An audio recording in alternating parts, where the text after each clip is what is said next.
nós estamos aqui no programa Diálogos.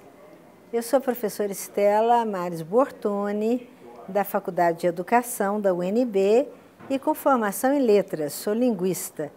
E tenho a satisfação de ter como interlocutora a professora Ana Amélia, da Universidade Federal de Alagoas, que está nos visitando. Seja bem-vinda, Ana Amélia. Obrigada. Que também provém da área de letras, mas que atua na área de educação. Exatamente. Eu tenho uma formação híbrida, assim como a sua, Estela. Eu fiz realmente a graduação, mas o mestrado e doutorado em educação. E já atuo na área de educação à distância há um bom tempo. Tanto é que eu fui ser professora lá em Alagoas no programa do Sistema Universidade Aberta do Brasil. Fui até coordenadora desse sistema por 5 anos, até o ano de 2011. Então essa experiência desse trabalho, né, é muito longa já, né? Que bom.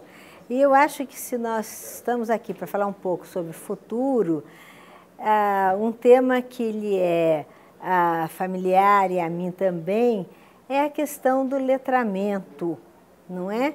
Porque até o século passado, final do século passado, pouco se falava em letramento. E também a conceituação de analfabetismo era diferente, não é? Sim. Porque analfabeto era o que nós entendemos hoje como analfabeto absoluto. Sim. Hoje não. Hoje, com o conceito de letramento, a própria Unesco mudou o conceito de alfabetismo, ou o contrário, que é o analfabetismo, e hoje nós temos o conceito de analfabeto funcional.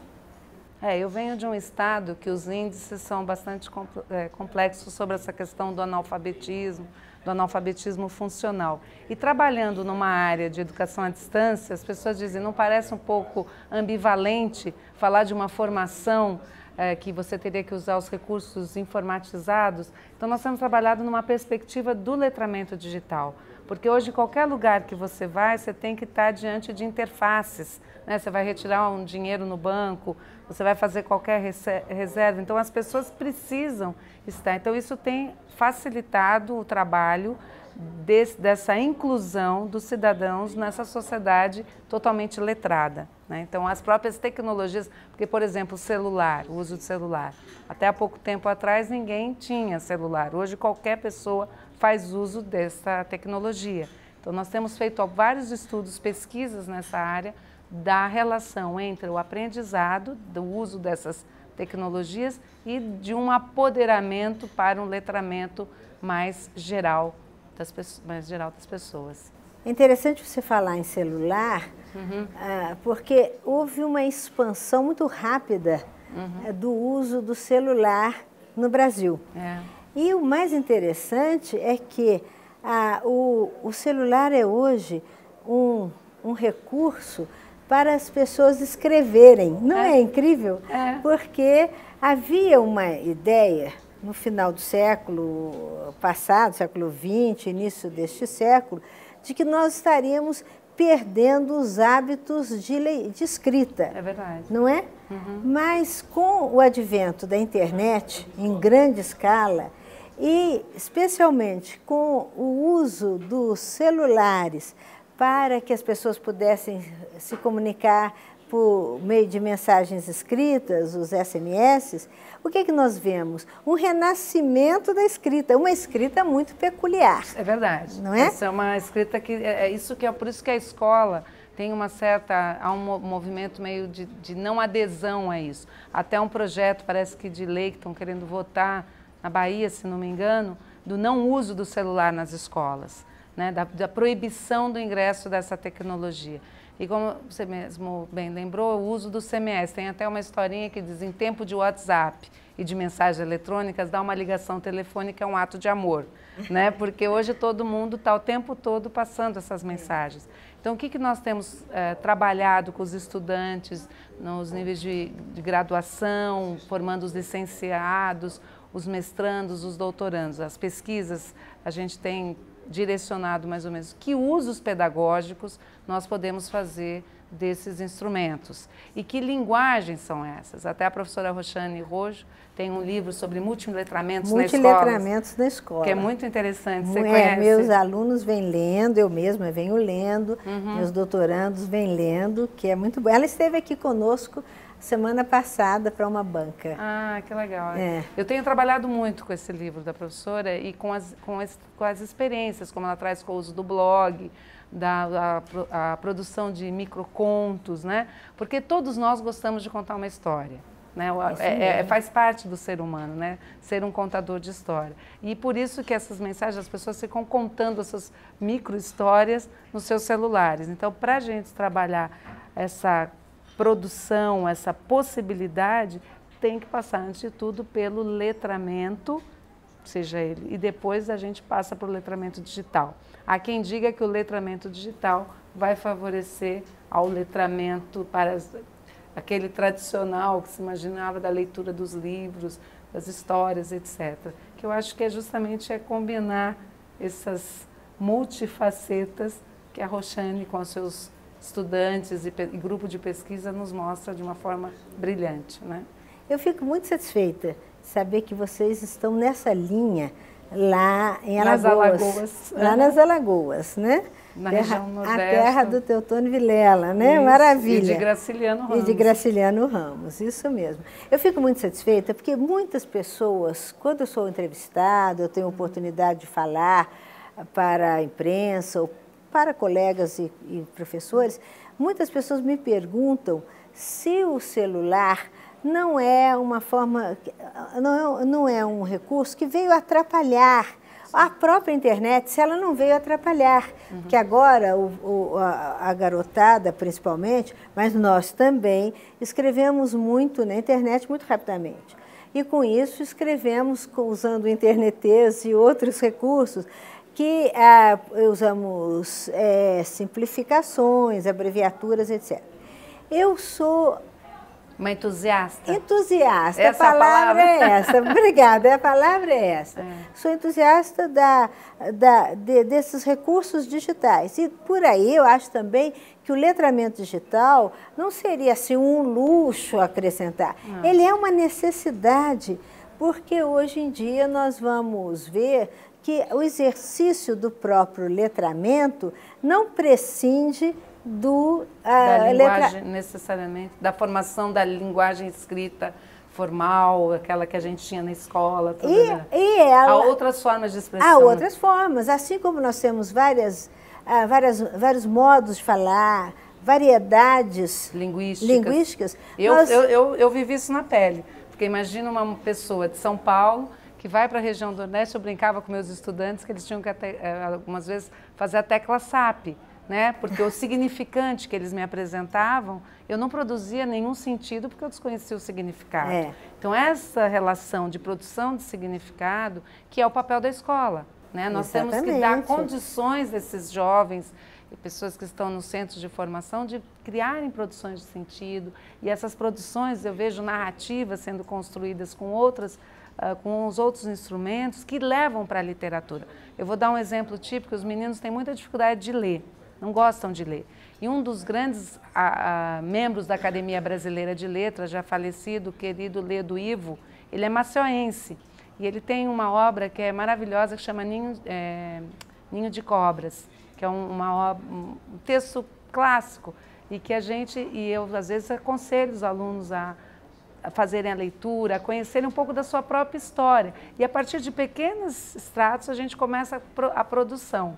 Então é o caminho inverso: você traz o que eles têm da realidade deles, vai para a literatura, retorna e vai fazendo esse movimento de uma espiral, né, de formação. Então eu realmente, outro dia alguém falou para mim: você é uma entusiasta. Eu falei: não, eu não sou uma avessa. Né? Eu entendo que mundo eu estou vivendo e que espaços são esses e como é que eu faço essa intersecção. Exatamente. Ledo Ivo realmente deixou um legado muito importante, né?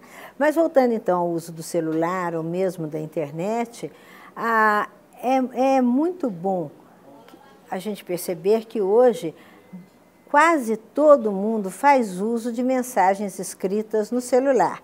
Isso é escrita, isso é a modalidade escrita da língua? Com as suas peculiaridades, não é? Mas é a modalidade escrita da língua, que nos leva, então, a constatar que nós não perdemos o hábito de escrever. Pelo contrário, nós renovamos os nossos hábitos de escrever. Por exemplo, no século XIX, as pessoas se comunicavam por cartas, há romances, muitos romances passados na Europa, ou mesmo Machado de Assis, etc., em que eles mostram o uso de cartas. A comunicação se dando por essa escrita. Por essa escrita. Agora, como se dá? Ela se dá pela internet, pelo e-mail, que é uma carta também. A crítica que os meus colegas fazem é que as longas cartas do século XIX se tornaram em 490 caracteres, muitas vezes, né? Acho que é o que você pode usar em alguns espaços, que tudo ficou muito reduzido. E no Twitter até menos, né? O número de caracteres. Então, assim, daqui a pouco as pessoas não conseguem mais escrever uma lauda. Né? Tanto é que os alunos na faculdade, professora, quantas páginas eu tenho que escrever? Eu digo, escreva. Porque a escrita é algo que é um exercício. Se eu não exercito essa escrita, eu não tenho como fazer. E a crítica daqueles que acreditam que você vai minimizar é perceber que você não está dando condições dessa produção. Mas existem ferramentas hoje disponíveis nos meios informatizados, como a Wiki, que você pode fazer uma produção de uma autoria coletiva. E isso é muito interessante, são exercícios interessantes de produção autoral. Coisa que a gente vê que, por exemplo, eu lembro quando eu estudava, da gente ter essa dificuldade de não ver a nossa produção ser colocada para um leitor, porque você só produz para alguém ler. Para alguém ler. E essa é uma questão séria, porque uma das coisas que desanima o aluno tradicional a escrever seus textos, a sua redação, é porque ele não tem leitor. O feedback, né? Ele não tem feedback, ele não tem leitor, ele não pode imaginar quem é que estará lendo, com quem ele está se comunicando. Quase sempre se reduz na professora, que lê e dá uma nota, não é? Então, esses outros recursos nos virtuais nos permitem adquirir muitos leitores, né? Você vai ao Facebook, coloca um pequeno comentário, de repente, no dia seguinte, tem 20, 30, 40, 50 pessoas que leram e que deixaram as suas percepções, as suas considerações. Seus comentários. De novo, eu volto na crítica que eu escuto muito, mas são comentários muito restritos, muito pequenos. Não tem mais os editoriais que a gente lia, né? Aquelas coisas longas. Mas eu digo assim, mas isso vai vir decorrência, você vai promovendo a escrita. Eu acho que hoje você tem muito mais gente escrevendo do que você tinha antes. Recentemente eu assisti uma palestra do professor Antônio Nova, que ele disse que a escola do século XIX ela tinha um tempo, um espaço e uma ação. E hoje a gente precisa de tempos, espaços e ações formativas. E a escola é um dos espaços que nós vamos poder estar dando, mas é um espaço que a ação didático-pedagógica ela é intencional. Então é o nosso papel resguardar essa intencionalidade pedagógica. Porque é o principal espaço de letramento também, a escola, né? Sim. É o principal veículo de desenvolvimento e letramento, porque a criança chega lá, no nosso caso brasileiro, com exceção das nações indígenas, em que as crianças chegam à escola ainda podem não ser falantes de português, muitas vezes não são, mas no caso brasileiro, a grande maioria das crianças chegam à escola e são falantes de português. E a escola vai fazer o quê? A escola vai ampliar essa competência comunicativa. E ao ampliar essa competência comunicativa, surge então o letramento digital também. Será que ela vai se restringir a pequenos comentários? Claro que não. Nós estamos falando de um gênero.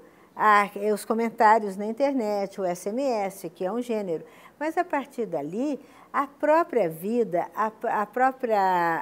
o desenvolvimento da maturidade do indivíduo fará com que ele seja posto diante de circunstâncias e necessidades em que ele terá de escrever uma ata, por exemplo, um memorial, um requerimento... Mas para isso ele vai ter que ter visto esses modelos. Um modelo de ato, um modelo de requerimento, e a escola é quem vai estar propiciando o encontro com essas diversidades.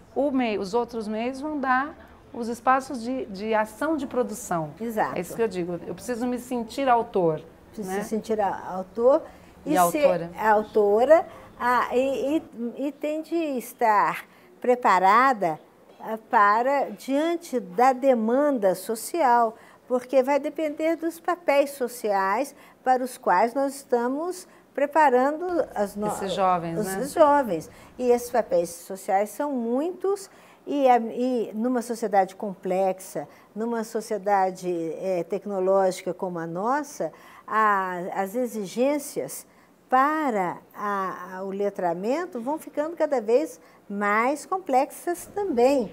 Não e uma coisa que eu acho interessante é que não só o letramento digital favorece um conhecimento da língua materna, eu tenho visto com os jovens o conhecimento de outras línguas. Porque como eles precisam... Então, assim, antes, por exemplo, eu sou professora de português e francês. Para você ter acesso a uma produção em francês, um jornal como Le Monde, Libération, você tinha que esperar chegar um voo da Varig para pegar o jornal para poder ler. Hoje você lê o jornal diariamente. Quase que instantaneamente. Instantaneamente. Ele é posto na rede e você acessa aqui. E aí você amplia esse letramento para além da língua materna. Exatamente. Dando condições de letramentos para outras línguas. Exatamente. Então, eu acho que isso também é uma forma muito interessante para os colegas que trabalham com línguas estrangeiras, né? Eu acho que é um espaço de abertura, né? E eu sou professora de português e inglês, mas há muitos anos não leciono inglês, mas inglês é minha língua instrumental. Francês eu só leio. Inglês é minha língua instrumental. Eu escrevo, produzo e leio textos dos meus alunos também, que às vezes produzem em inglês, precisam produzir. E eu sempre recomendo, você poderá ter acesso, uma coisa que quando eu comecei a ser professora de inglês, nós não tínhamos modelos. Sim. Agora temos modelos na internet e na TV a cabo e em outros recursos que colocam a língua estrangeira dentro dos seus contextos, né? Dos nossos contextos, o que é muito interessante, não é? Então, nesse sentido, eu acho que assim, primeiro, quais seriam assim eu não gosto da palavra vantagens, mas quais seriam as condições que isso proporciona? A primeira deles é o acesso, né? Que você aumenta o acesso e com esse acesso você aumenta a possibilidade das pessoas atuarem. Agora, falando em acesso, eu acho que nós não podemos deixar de fazer uma consideração sobre a democratização do acesso. Isso também é um dado importante. Não é importante? Porque nós sabemos das diferenças da estratificação social no Brasil e das diferenças de classes, né? De classes que resultam na diferença de qualidade da escolaridade, etc. Então, se pudermos ampliar esse acesso, não é? Que contribuição a essa cultura virtual, essa cultura do futuro que chegou agora, chegou para nós, para as gerações que virão depois, que contribuição isso poderá, de fato, ajudar o Brasil a superar seus gravíssimos problemas de letramento. E as suas disparidades, e as suas disparidades, regionais, inclusive, porque são muitos Brasis dentro do Brasil. Então, são as disparidades regionais, são as disparidades sociais, não é? E isso, eu acho que todo o nosso trabalho... deve seguir nessa direção, né? Tem de seguir nessa direção, Ana Amélia. Eu fico feliz de saber que vocês estão fazendo isso. Eu espero que a gente tenha novas oportunidades de trocar. De dialogar. De dialogar. A gente pode dialogar online, professora? A gente pode dialogar online, certamente, por nossos alunos para dialogar também.